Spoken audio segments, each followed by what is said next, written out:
नमस्कार, आप देख रहे हैं इंडिया न्यूज़ 53। आई नजर डालते हैं आज दिन भर की खास खबरों पर। जिले में एक ग्रामीण इलाके में मानव तस्करी का मामला सामने आया है। पीड़िता ने इस मामले में पुलिस अधीक्षक को शिकायत की, जिसके बाद पुलिस हरकत में आई और 2 आरोपियों को गिरफ्तार कर तीसरे आरोपी की तलाश शुरू कर दी है। बुरहानपुर के ग्रामीण अंचलों में आर्थिक स्थिति ठीक नहीं होने के चलते ग्राम की महिलाएं अब मजदूरी के लिए पड़ोसी राज्यों में जाने लगी हैं, जहां उनके साथ धोखाधड़ी के मामले भी सामने आ रहे हैं। ताज़ा मामला जिले के ग्राम दोईफोड़िया तहसील खकनार का है, जहां एक परिवार की महिला को बहला फुसलाकर मजदूरी करने के नाम पर पड़ोसी गांव के युवक आरोपी शुभम ने नीमच ले जाकर उसे अपने रिश्तेदार के घर रखकर उसके साथ गलत काम किया।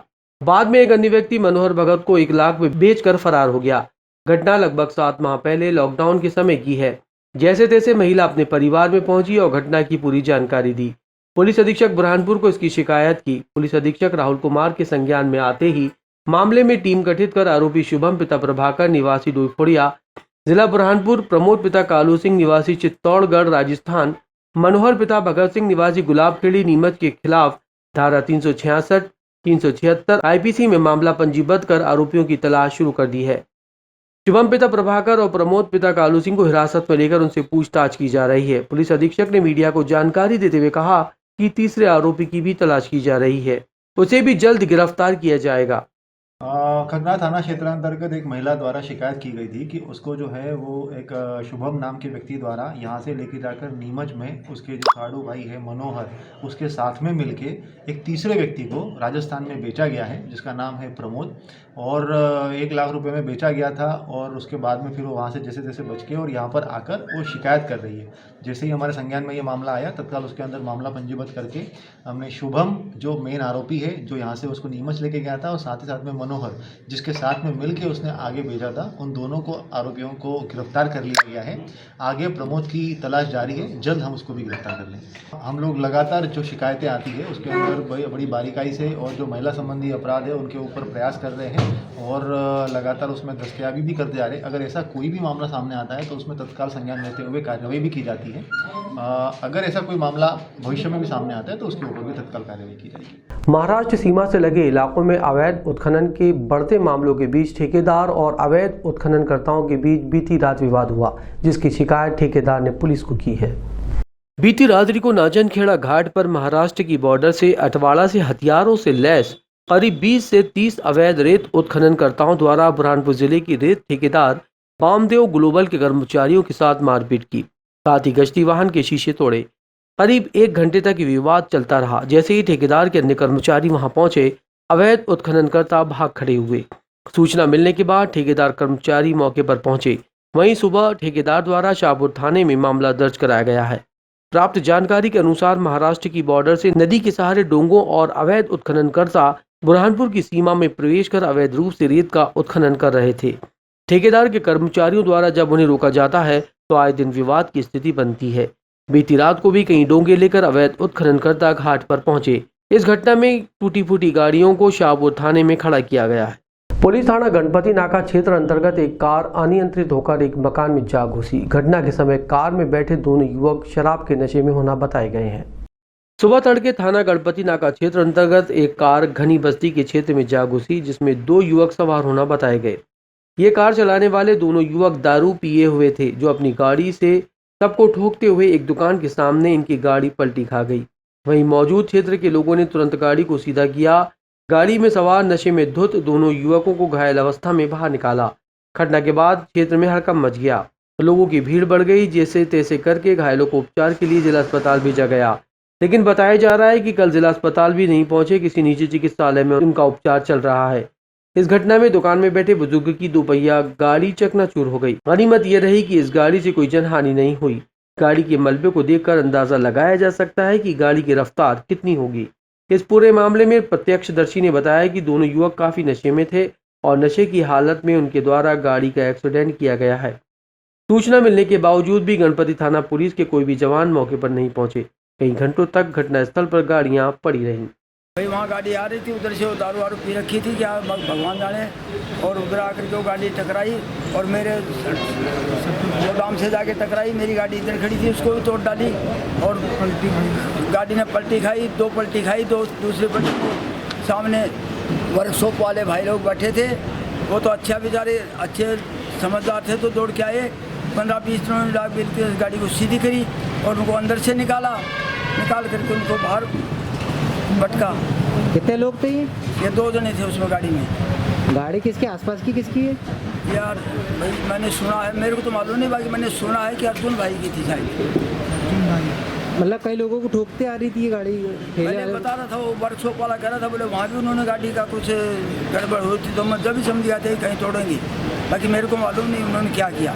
आपकी गाड़ी भी टूटी है? मेरी गाड़ी का टूटी है ना, आगे सब तोड़ डाली मेरी गाड़ी की। बुधवार को दौलतपुरा क्षेत्र में निगम का अतिक्रमण हटाओ दल पुलिस बल के साथ अतिक्रमण हटाने पहुंचा, लेकिन अतिक्रमण को हटाए बिना ये बैरंग लौट गया।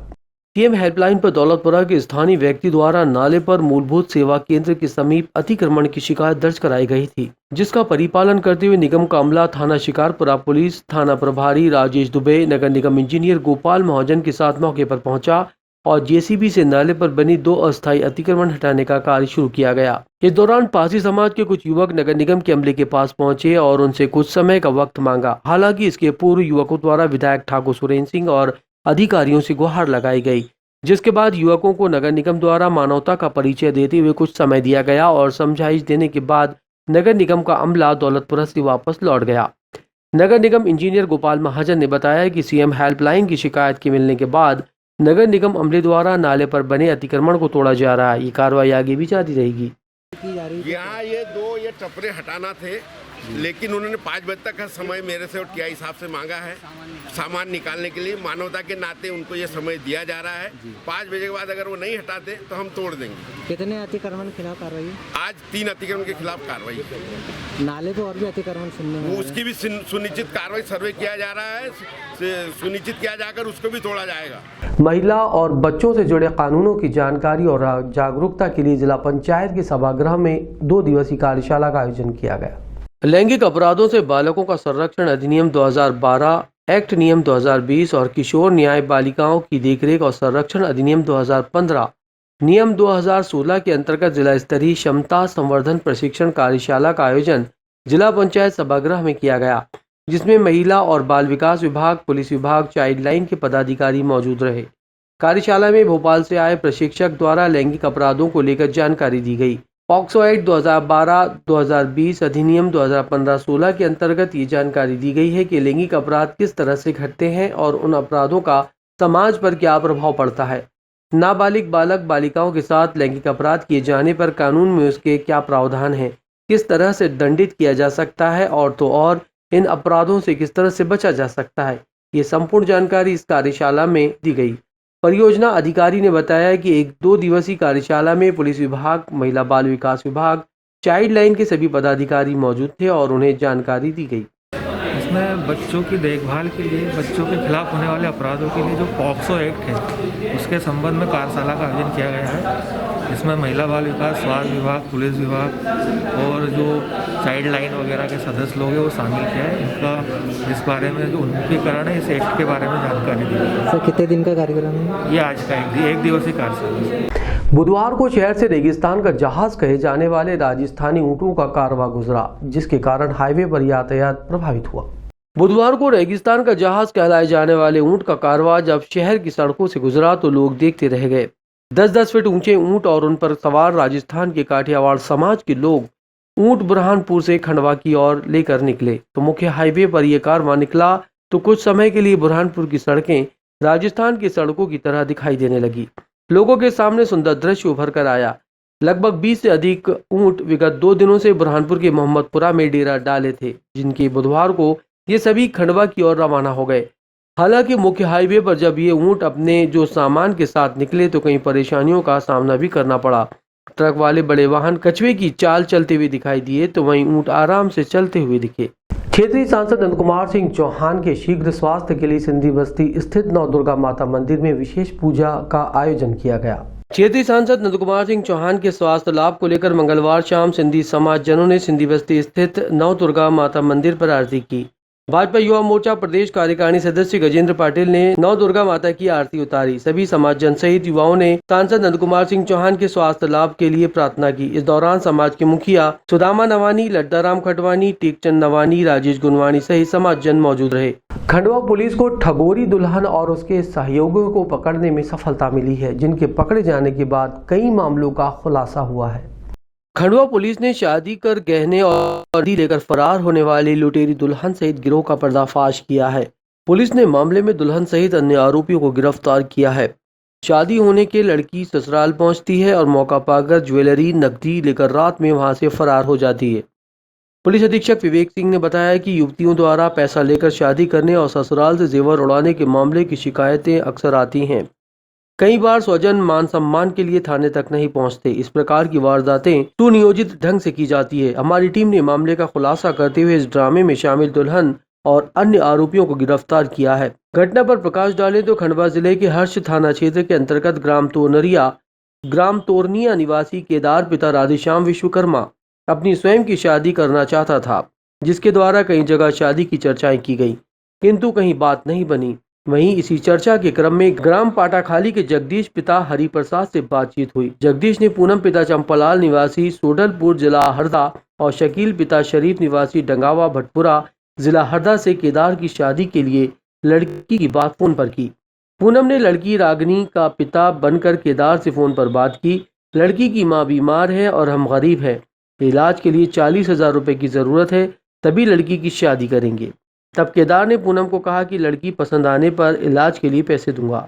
नवंबर 2020 में पहली शादी आमला जिला देवास में 60,000 रुपए लेकर कराई गई थी। वहां 2 सप्ताह रहने के बाद दुल्हन बनी रागनी को चंपत कर दिया गया।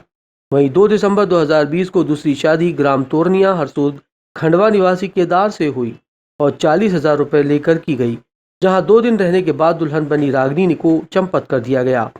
3 दिसंबर 2020 में तीसरी शादी जिला चित्तौड़ राजस्थान निवासी युवक के साथ 80,000 रुपए में महू में की गई, जहां करीब 1 सप्ताह रहने के बाद दुल्हन बनी रागनी को चंपत कर दिया गया। इसी प्रकार जनवरी 2021 में चौथी शादी थाना कोतवाली क्षेत्र अंतर्गत 60,000 रुपए लेकर कराई गई।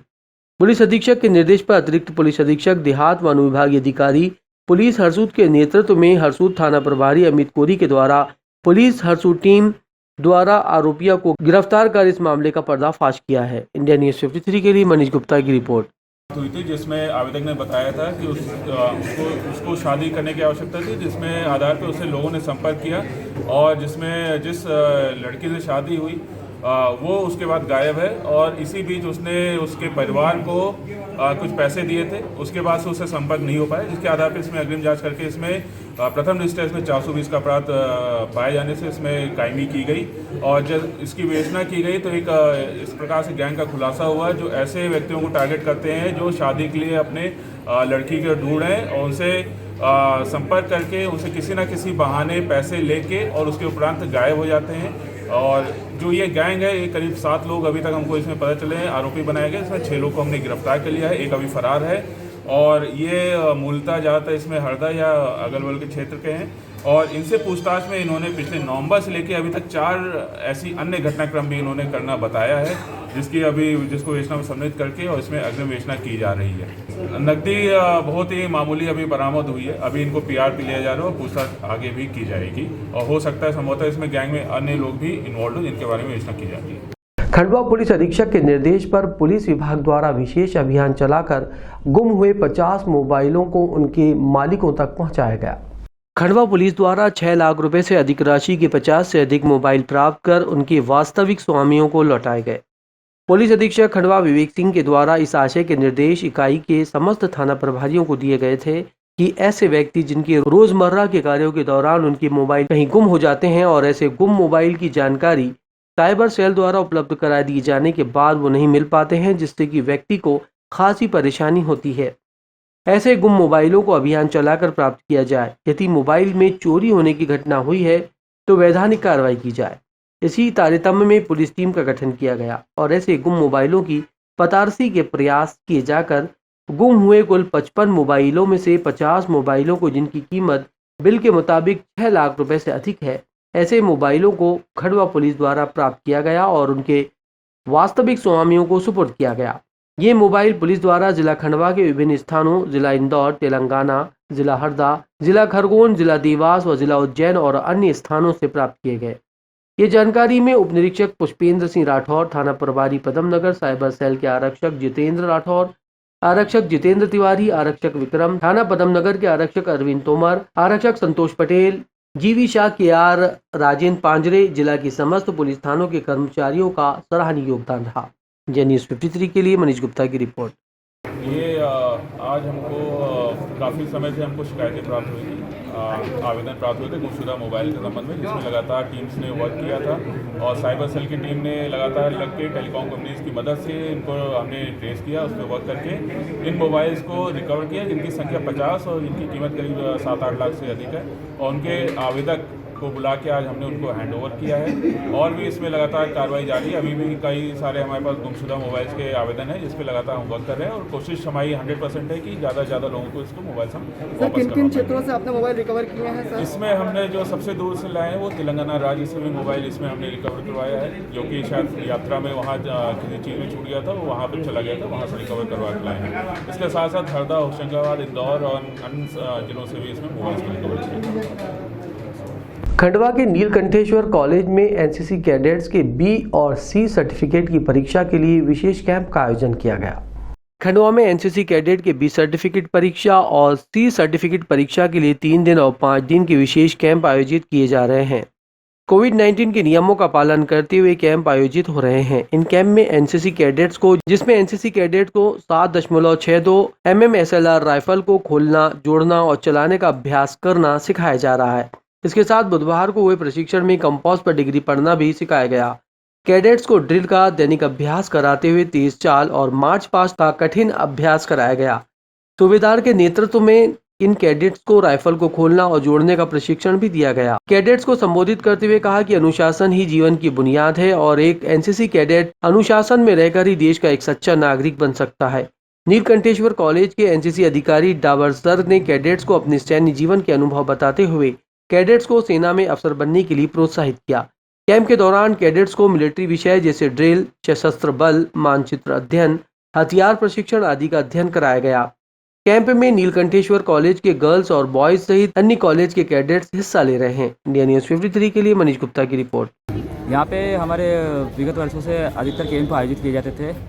कोरोना काल के चलते चलते हमने मतलब कि बाहर जो बड़े बड़े कैंप लगते थे वो इस साल नहीं हो पाए, जिसके थ्रू हमारे बटालियन ने खुद ही अपनी संस्था में छोटे छोटे कैंप लगाना शुरू किया है, जिसके अंतर्गत हमें मैप रीडिंग, वेपन ट्रेनिंग और FCBC जैसी अधिकतर जो कक्षाएं चलती थी रेगुलर कैंप में वो यहाँ सिखाई जाती है।